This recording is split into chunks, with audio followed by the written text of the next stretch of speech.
Your Excellency, State Minister of Foreign Affairs of the Federal Democratic Republic of Ethiopia, Your Excellency, former Prime Minister of Ethiopia, Your Excellency, former Deputy Prime Minister of Somalia, أصحاب المعالي والسعادة، damas y caballeros. I should first like to thank our guests of honor and thank, of course, every single one of you for your presence here today in this historic occasion. I should also like to avail myself of this opportunity, Your Excellencies, ladies and gentlemen, to present to you my apologies. My apologies for not having the written speech for my address today. And beyond, of course, some elements that I have written down. And the truth is, Your Excellencies, ladies and gentlemen, I do not have a written speech, not out of carelessness, with regard to the importance of this historic occasion, but rather because I could not, despite my best efforts, find the right words, the right sentences that would be worthy of your presence here today on this historic occasion. For the journey, Excellencies, ladies and gentlemen, has been quite long. And in fact, although paradoxically, it has been quite swift since our founding summit in January 2020. In many respects, and of course we have the honor of having the President of Comoros, the former Deputy Prime Minister of Somalia, and several other familiar faces that were with us in this founding summit. And when this founding summit occurred, Your Excellency, ladies and gentlemen, we from the OEC saw the light of day, were born when COVID-19 was but a whisper. And within weeks of our founding, we saw the world that we knew. The world that, although most disappointing in many respects, that was the only world that we had known, come undone.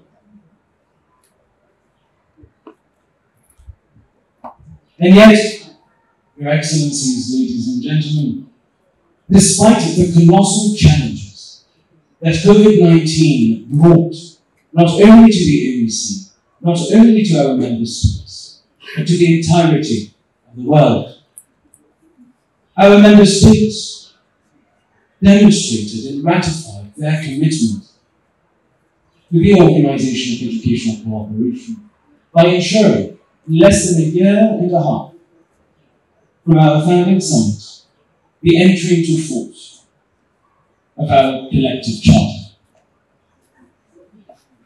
And whereas the world in which the OEC is today, the world in which we find ourselves after COVID-19 and the other multi-dimensional crises that we have had to suffer collectively,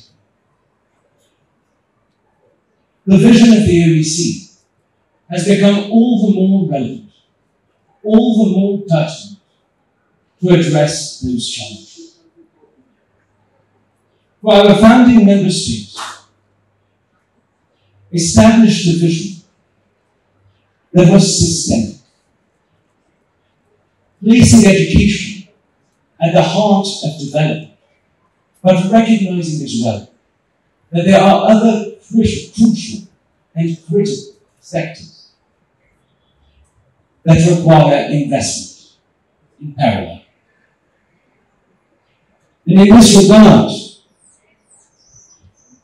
they had the visionary quality of giving us, within our collective charter, 4 core mandates The first, pertaining to balanced and inclusive education, recognizing the need and the necessity of a pressing nature to not only reform our education, but to transform them in such a manner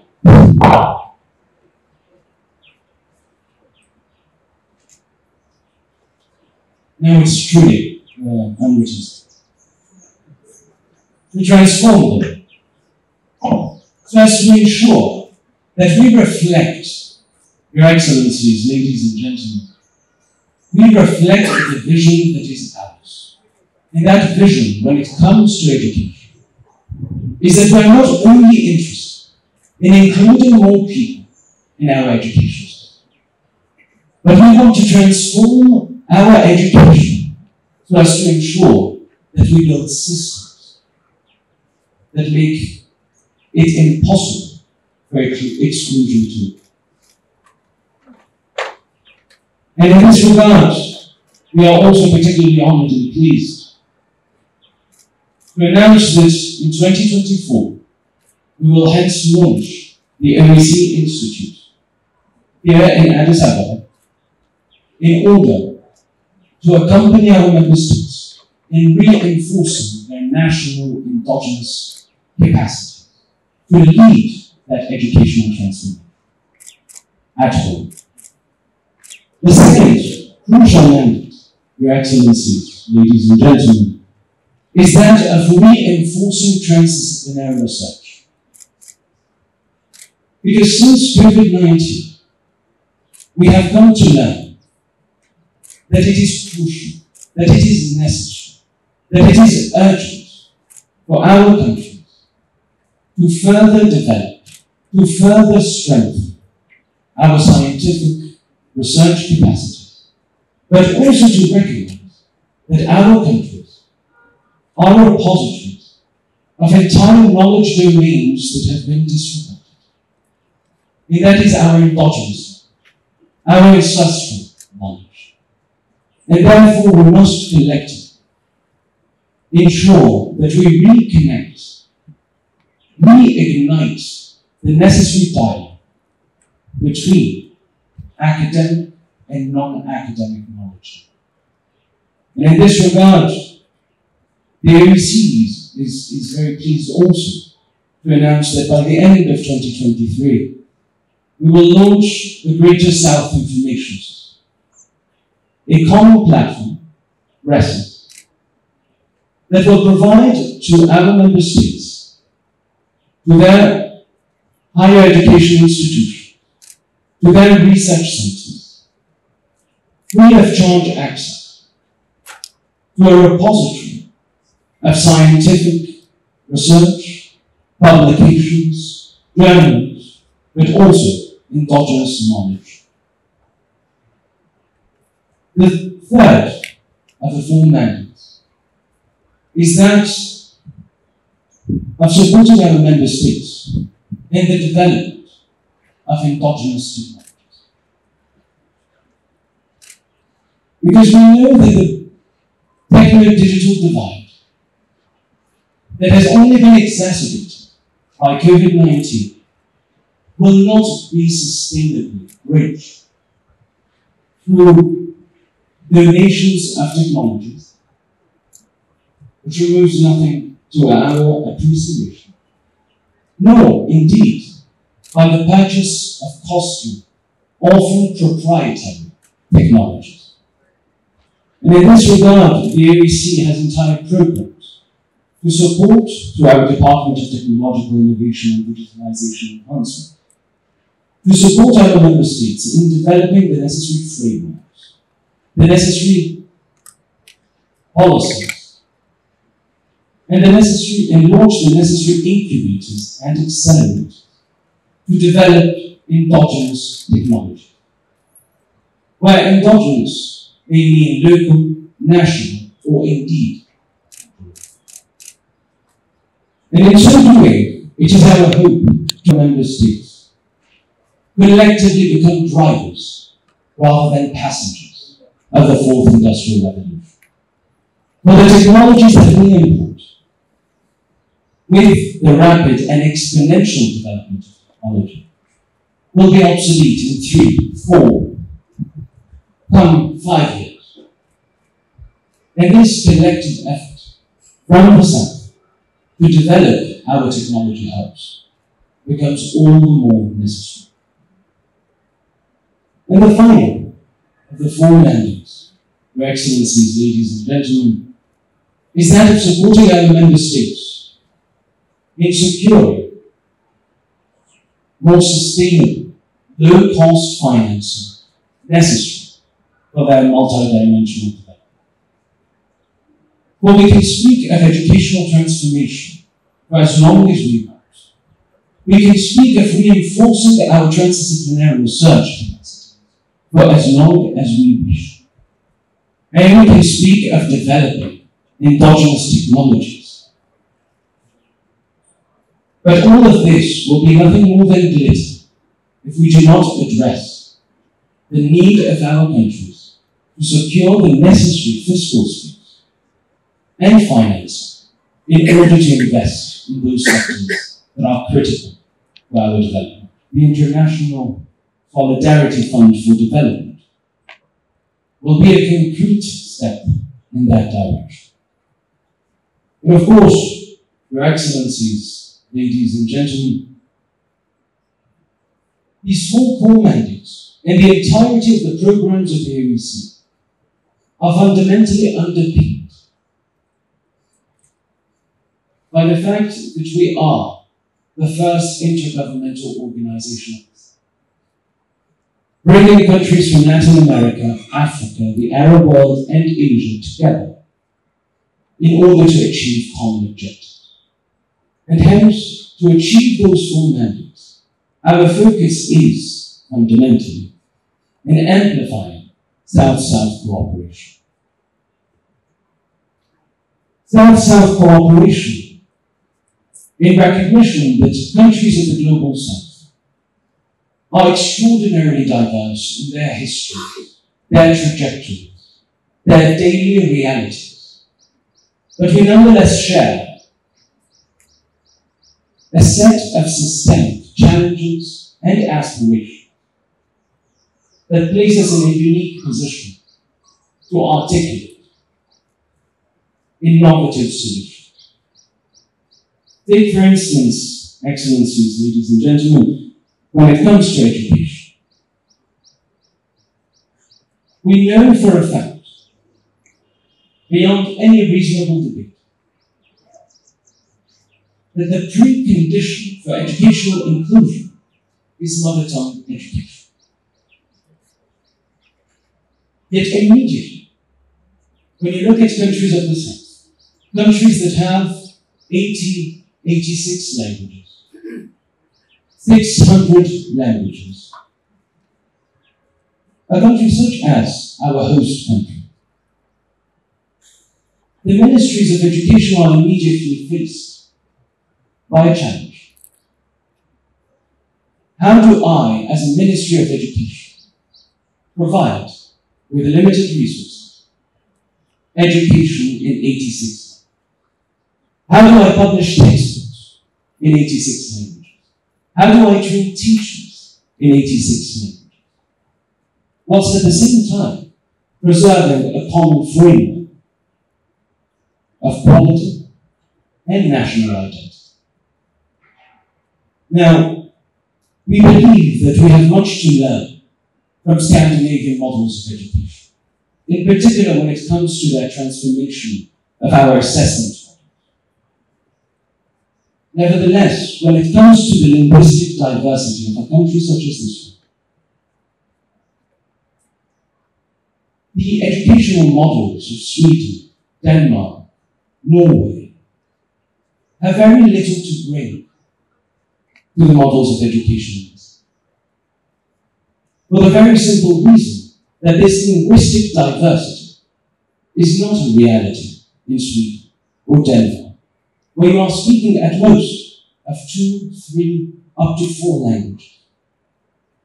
However, Bolivia has 37 languages.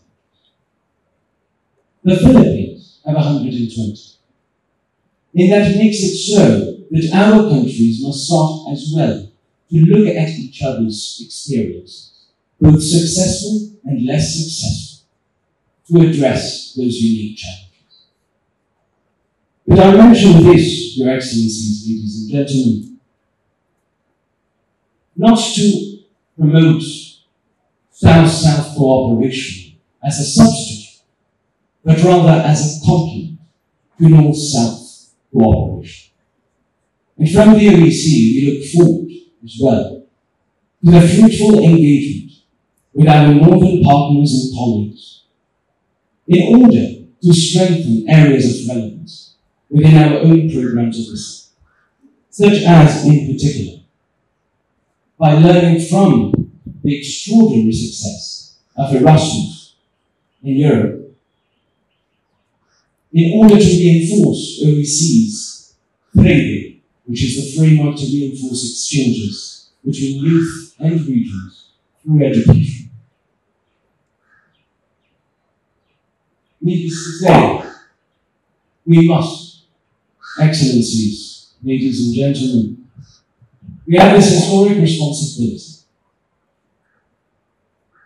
of working together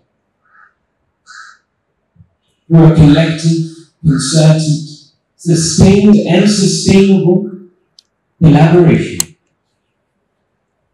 to confederate our efforts towards the construction of a third way of development, one supported by a new, reinvigorated multilateralism, one that is based upon three core principles: equality amongst parties, equity in their relations, and solidarity that is practiced horizontally rather than charity that is practiced vertically. And we hope from the OEC to provide a conducive platform for our member states to collectively contribute to that shared goal. And as we inaugurate, Your Excellencies, ladies and gentlemen, our provisional headquarters on this OEC Day, we mark collectively the commencement of our executive phase, of concretely contributing to that third way of development for which the OEC is. And I look forward, hence, in the very near future, to receive each one of you bilaterally, both to explore means through which we can reinforce our cooperation, and also to have the particular pleasure of showing you around more comprehensively of the headquarters building once some minor details of the renovation are completed. Without wanting, of course, to confirm my reputation as an interminable speaker, I should like, Your Excellencies, ladies and gentlemen, avail myself of this opportunity to also thank our host country for having not only demonstrated a commitment to this collective organization by providing us these provisional headquarters, granting us a land of approximately 6 hectares in the Gojang-Berenda area to build our permanent headquarters, and also having facilitated the arrangement to host the summit of OEC heads of state and government in June 2023. But also because I believe that our host country has demonstrated a visionary quality by hosting the OEC so generously, and that is making Addis Ababa, already the capital of Africa, also the capital of southern Italy.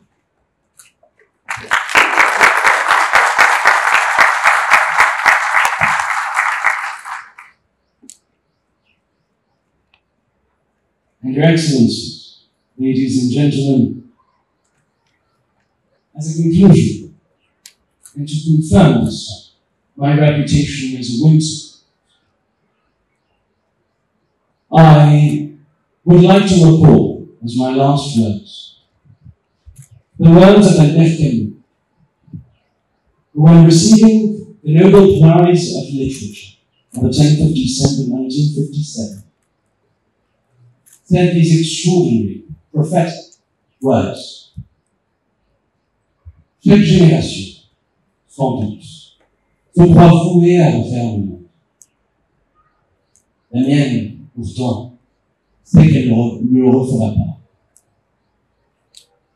Mais sa mission, sa tâche, est peut-être plus grande encore. Celle de s'assurer que le monde ne se défasse pas. Each generation, without a doubt, thinks itself as bound to remake the world. Mine, however, knows that it will not remake it. But its task, its mission, is perhaps greater still.